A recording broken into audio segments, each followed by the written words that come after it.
J'ai voulu m'adresser à vous suite au vote du budget 2024 en conseil municipal. Je vous propose d'en présenter quelques éléments essentiels. Le budget de la collectivité prévoit les dépenses et les recettes pour l'année qui vient. Il reflète donc les priorités de la collectivité et seules les dépenses inscrites au budget peuvent ensuite être réalisées. Le budget est structuré en deux grandes parties. La section de fonctionnement qui concerne le fonctionnement courant des services municipaux. Par exemple, les dépenses de personnel ou les factures énergétiques. La section d'investissement relative aux opérations d'entretien et de transformation durable des bâtiments, des équipements et des espaces publics. La ville peut avoir recours à l'emprunt pour financer ce type de dépenses. Les recettes doivent à minima être égales aux dépenses.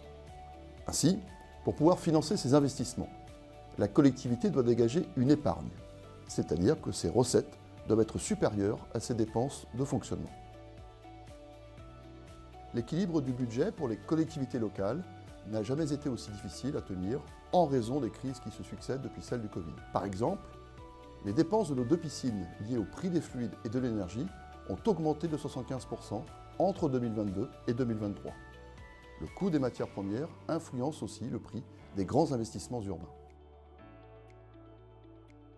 Nous avons fait le choix de ne pas recourir au levier fiscal pour augmenter ces recettes, grâce à une gestion rigoureuse de nos politiques publiques. Deux exemples. Nous réduisons la facture énergétique de près d'1 million d'euros grâce aux mesures de sobriété du plan de résilience énergétique.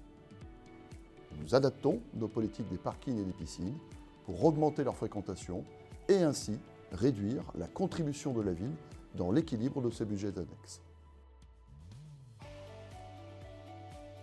Non, nous maintenons les subventions au CCAS et au monde associatif et sportif, afin de porter l'ambition de notre projet social d'une ville attractive et du vivre ensemble. Le financement de l'État devrait évoluer positivement sous l'effet de l'augmentation de la population. Les recettes de droits de mutation, ce qu'on appelle les frais de notaire, restent élevés grâce à la dynamique de notre marché immobilier.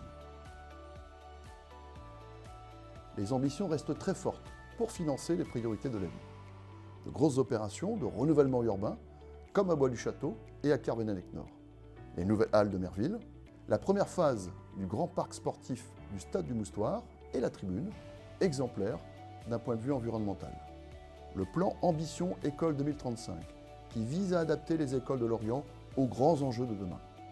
La stratégie de l'arbre et de la reconquête végétale pour atténuer les effets du réchauffement climatique et améliorer la qualité de vie. Enfin, en matière de sécurité, après l'ouverture d'un centre de supervision urbain, il s'agira en 2024 de poursuivre le déploiement de la vidéoprotection dans les quartiers et la sécurisation des abords des écoles. Nous gardons l'objectif d'une ville attractive à Lorient avec le maintien d'un service public de qualité pour tous, la mise à niveau des équipements publics et à l'embellissement de tous les quartiers. À bientôt, Kenavo.